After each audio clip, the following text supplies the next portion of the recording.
Hi, reinforced cement concrete structuresലെ caution in the use of 53 grade cement in construction പറ്റിയാണ് പഠിക്കുന്നത്.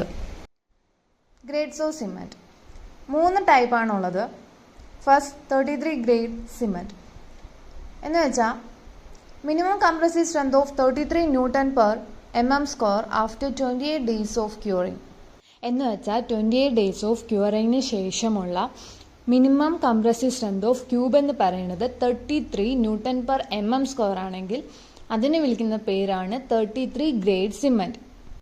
Next 43 grade cement minimum compressive strength of 43 newton per mm square after 28 days of curing എന്ന് വെച്ചാൽ 28 days of ക്യൂറിങ്ങിന് ശേഷമുള്ള minimum compressive strength of cube എന്ന് പറയുന്നത് 43 newton per mm square ആണെങ്കിൽ അതിനെ വിളിക്കുന്ന പേരാണ് 43 grade cement.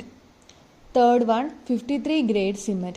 Minimum compressive strength of 53 Newton per mm square after 28 days of curing. എന്ന് വെച്ചാൽ 28 days of curingന് ശേഷമുള്ള minimum compressive strength of cube എന്ന് പറയുന്നത് 53 ന്യൂട്ടൺ പെർ mm സ്ക്വയർ ആണെങ്കിൽ അതിനെ വിളിക്കുന്ന പേരാണ് 53 grade cement.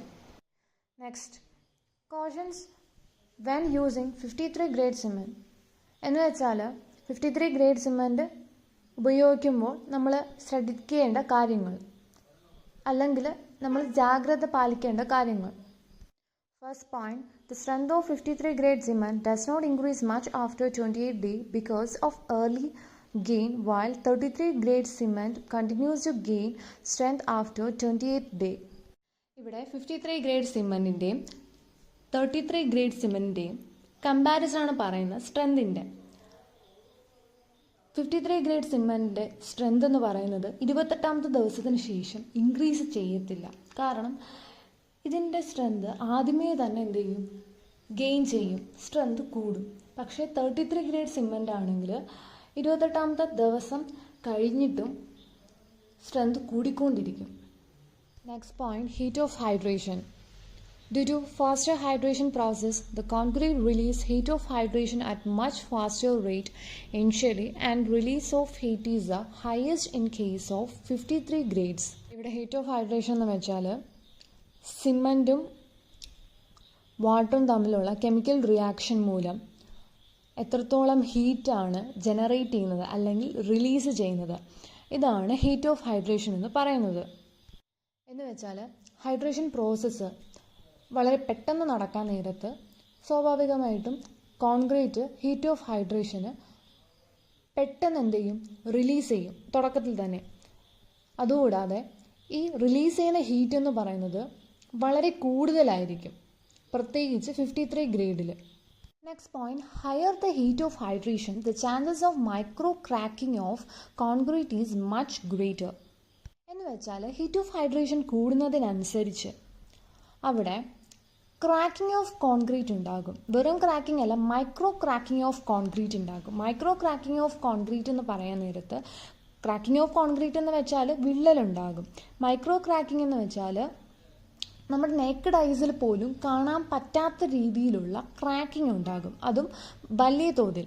Thus, during initial setting period of concrete, the higher heat of hydration can lead to the damage of micro cracking within the concrete which may not be visible at surface. ഇക്കാരണങ്ങൾ കൊണ്ടാണ് കോൺക്രീറ്റിൻ്റെ initial setting period നടക്കുമ്പോൾ അവിടെ വലിയ തോതിലുള്ള heat release ആവുകയും അതിനോടനുബന്ധിച്ച് micro ക്രാക്കിങ് കോൺക്രീറ്റിൽ ഉണ്ടാകുന്നു. Micro cracking എന്ന് പറയുമ്പോൾ നേരത്തെ തന്നെ പറഞ്ഞതാണ്, സർഫസിൽ നമുക്കത് വിസിബിളി കാണാൻ സാധിക്കില്ല, നേക്കഡ് ഐസിൽ കാണാൻ പറ്റില്ല. Next point, shrinkage or cracks occur due to faster dryness of concrete in windy conditions.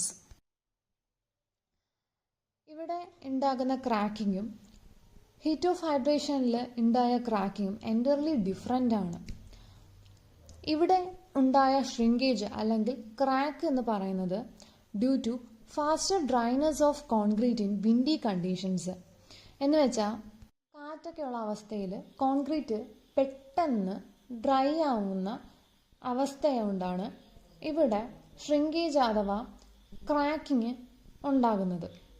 The situation can get worse if we tend to increase the quantity of cement in concrete with a belief that such increments are better for strength and durability of concrete. എന്ന് വെച്ചാൽ ഈ ഒരു situation കുറച്ചുകൂടെ മോശമാവുന്നത് എപ്പോഴാണെന്ന് വെച്ചാൽ നമ്മൾ സിമെൻറ്റിൻ്റെ quantity കൂട്ടിക്കൊടുക്കും.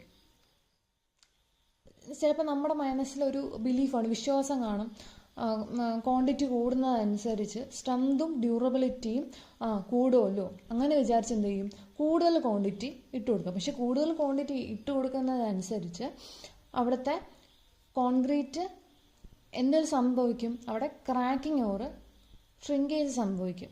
Next point, 53 grade cement should be used only when the higher strength concrete is specifically required, and also precautions are taken to relieve higher heat of hydration through chilling of aggregates. എന്ന് വെച്ചാൽ higher strength concrete ആവശ്യമുള്ളപ്പോൾ മാത്രമേ 53 grade cement ഉപയോഗിക്കാവൂ. കൂടാതെ higher heat of hydration കുറയ്ക്കാൻ വേണ്ടി നമുക്ക് precaution എടുക്കാം. എങ്ങനെയാണ് ആ പ്രിക്വേഷൻ എടുക്കുന്നത്? ആ പ്രിക്വേഷൻ എടുക്കാനാണ് നമ്മൾ ചില്ലിംഗ് ഓഫ് അഗ്രിഗേറ്റ് ഉപയോഗിക്കുന്നത്. 60 മുതൽ 75% കോൺക്രീറ്റിലും അടങ്ങിയിരിക്കുന്നത് അഗ്രിഗേറ്റ് ആണ്. ഈ അഗ്രിഗേറ്റിൻ്റെ ഇനിഷ്യൽ ടെമ്പറേച്ചർ കുറയ്ക്കുന്ന പ്രോസസ്സിനെ വിളിക്കുന്ന പേരാണ് ചില്ലിംഗ് ഓഫ് അഗ്രിഗേറ്റ്.